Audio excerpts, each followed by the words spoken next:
Chapter 14. It was much the same, this memory, though the hill seemed to be a different one, steeper, and the snow was not falling as thickly as it had before. It was colder also, Jonas perceived. He could see, as he sat waiting at the top of the hill, that the snow beneath the sled was not thick and soft as it had been before, but hard and coated with bluish ice. The sled moved forward slowly. Jonas grinned at the light, looking forward to the breathtaking slide down through the invigorating air. But the runner this time couldn't slice through the frozen expanse as they had in the other snow-cushioned hill. They skittered sideways, and the sled gathered speed. Jonas pulled at the rope, trying to steer, but the steepness and speed took control from his hands, and he was no longer enjoying the feeling of freedom, but instead terrified, was at the mercy of the wild acceleration downward over the ice. Sideways, spinning, the sled hit a bump in the hill, and Jonas was jarred loose and thrown violently into the air. He fell with his leg twisted under him. He could hear the crack of bone. His face scraped along jagged edges of ice, and when he came at last to a stop, he lay shocked and still, feeling nothing but at first but fear. Then the first wave of pain. He gasped. It was as if a hatchet lay lodged in his leg, slicing through each nerve with a hot blade. In his agony he perceived the word fire, and felt flames licking at the torn bone and flesh. He tried to move, and could not. The pain grew. He screamed. There was no answer. Sobbing, he turned his head and vomited into the frozen snow. Blood dripped from his face into the vomit. No, he cried, and the sound disappeared into the empty landscape, into the wind. Then suddenly he was in the annex room again, writhing on the bed. His face was wet with tears. Able to move now, he rocked his own body back and forth, breathing deeply to release the remembered pain. He sat and looked at his own leg where it lay straight on the bed, unbroken. The brutal slice of the pain was gone, but the leg ached horribly still, and his face felt raw. "May I have relief of pain, please?" he begged. It was always provided in his everyday life for the bruises and wounds, for a mashed finger, a stomach ache, a skinned knee from a fall from a bike. There was always a dab of anesthetic ointment, or a pill, or in severe instances, an injection that brought complete and instantaneous deliverance. But the giver said no, and looked away. Limping, Jonas walked home, pushing his bicycle that evening. The sunburn pain had been so small in comparison, and had not stayed with him, but this ache lingered. It was not unendurable, as the pain on the hill had been. Jonas tried to be brave. He remembered that the chief elder had said he was brave. "Is something wrong, Jonas?" his father asked at the evening meal. "You're so quiet tonight. Aren't you feeling well? Would you like some medication?" But Jonas remembered the rules. No medication for anything related to his training, and no discussion of his training. At the time of sharing of feelings, he simply said he felt tired, that his school lessons had been unusually demanding that day. He went to his sleeping room early, and from behind the closed door he could hear his parents and sister laughing as they gave Gabriel his evening bath. They have never known pain, he thought. The realization made him feel desperately lonely, and he rubbed his throbbing leg. He eventually slept. Again and again he dreamed of the anguish and the isolation on the forsaken hill. The daily training continued, and now it always included pain. The agony of the fractured leg began to seem no more than a mild discomfort as the giver led Jonas firmly, little by little, into the deep and terrible suffering of the past.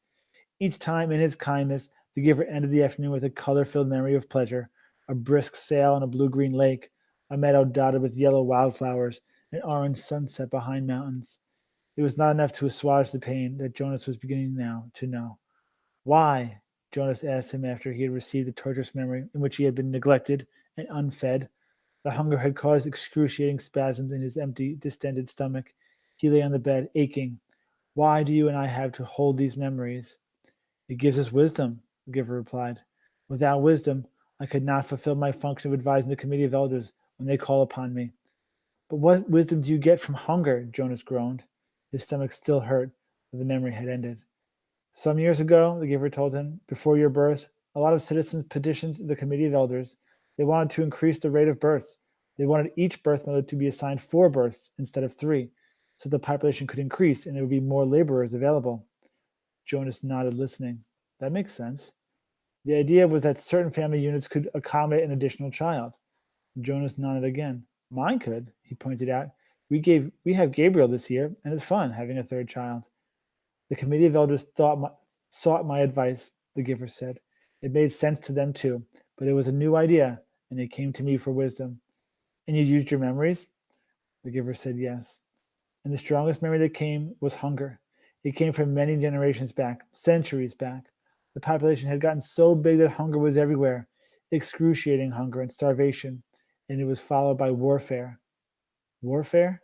It was a concept Jonas did not know, but hunger was familiar to him now. Unconsciously, he rubbed his own abdomen, recalling the pain of its unfulfilled needs. So you described that to them? They don't want to hear about pain. They just seek the advice. I simply advised them against increasing the population. But you said that that was before my birth. They hardly ever come to you for advice, only when they, what was it you said? When you have problems they've never faced before? When did it happen last? Do you remember that day when the plane flew over the community? Yes, I was scared. So were they. They prepared to shoot it down, but they sought my advice, and I told them to wait. But how did you know? How did you know the pilot was lost? I didn't. My wisdom from the memories, I my wisdom from the memories. I knew that there had been times in past terrible times when people had destroyed others in haste, in fear, and I had brought about their own destruction. Jonas realized something. That means, he said slowly, that you have memories of destruction, and you have to give them to me too, because I have to get the wisdom? The giver nodded. But it will hurt, Jonas said. It wasn't a question. It will hurt terribly, the giver agreed. But why can't everyone have the memories? I think it would seem a little easier if the memories were shared. You and I wouldn't have to bear so much by ourselves if everybody took part. The giver sighed. You're right, he said, but then everyone would be burdened and pained. They don't want that. And that's the real reason the receiver is so vital to them and so honored. They selected me and you to lift that burden from themselves. When did they decide that? Jonas asked angrily. It wasn't fair. Let's change it. How do you suggest we do that? I've never been able to think of a way, and I'm supposed to be the one with all the wisdom. But there are two of us now, Jonas said eagerly. Together, we can think of something. Giver watched him with a wry smile. Why can't we just apply for a change of rules? Jonas suggested. The giver laughed then. The giver laughed, and then Jonas too chuckled reluctantly. The decision was made long before my own time, or yours, the giver said, and before the receiver's previous receiver, and he waited. Back and back and back, Jonas repeated the familiar phrase. Sometimes it seems humorous to him. Sometimes it had seemed meaningful and important. Now it was ominous. It meant he knew that nothing could be changed. The new child, Gabriel, was growing and successfully passed the test of maturity that the nurturers gave each month. He could sit alone now, could reach for and grasp small play objects, and he had 6 teeth. During the daytime hours, father reported he was cheerful and seemed of normal intelligence, but he remained fretful at night, whimpering often, needing frequent attention. After all this extra time I put in with him, father said one evening after Gabriel had been bathed and was lying for the moment hugging his hippo placidly in a small crib that had replaced the basket, I hope they're not going to decide to release him. Maybe it would be for the best, mother suggested. I know you don't mind getting up with him at night, but the lack of sleep is awfully hard for me. If they release Gabriel, can we get another new child as a visitor? Asked Lily. She was kneeling beside the crib, making funny faces at the little one, who was smiling back at her. Jonas's mother's eye rolled her eyes in dismay. No, father said, smiling. He ruffled Lily's hair. It's very rare, anyway, that a new child's status is as uncertain as Gabriel's. It probably won't happen again for a long time. Anyway, he sighed, they won't make the decision for a while. Right now, we're all preparing for a release we'll probably have to make very soon. There's a birth mother who's expecting twin males next month. Oh dear, mother said, shaking her head. If they're identical, I hope you're not the one assigned. I am. I'm the next on the list. I'll have to select the one to be nurtured and the one to be released. It's usually not hard, though. Usually it's just a matter of birth weight. We release the smaller of the two.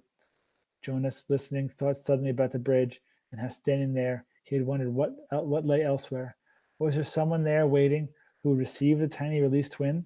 Would it grow up elsewhere, not knowing ever that in this community lived a being who looked exactly the same? For a moment he felt a tiny fluttering hope that he knew was quite foolish. He hoped that it would be Larissa waiting, Larissa, the old woman he had bathed. He remembered her sparkling eyes, her soft voice, her low chuckle.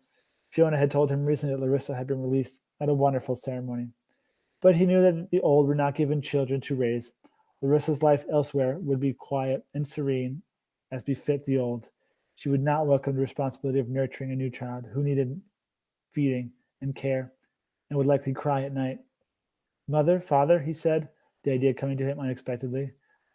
Why don't we put Gabriel's crib in my room tonight?